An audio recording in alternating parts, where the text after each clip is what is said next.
आज मु चोछा पवन आकाश में उड़ूली केमी लास्ट टाइम भिडियोटा देखो जानीपारे। आज थी आम जेजर श्राद्ध से सकाल सकाल उठिकी मुझे पिकुर खाइबाटा बुझीदेली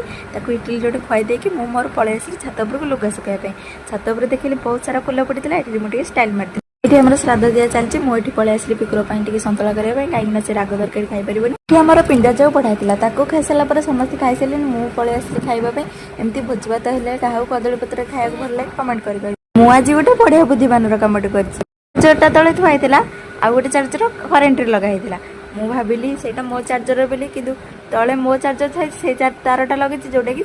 करेन्ट लगी ना कौन मो पर भी आपण मान सहित केबे केबे एमती घटना होना कौन कहले देखा के शोक उठला बेलू देखिली बापालो मेघ धाईकी जाइए लुगापटा तोड़ला बेलू एमती गोटे झड़ पवन आसला मत उड़े पूरा आकाश को नहीं बस मुझे तौक पलि आसती टिके पवन थमिला गला बेलू आम लिटू लुगापटा तोड़ी देती। नमस्कार, जय जगन्नाथ।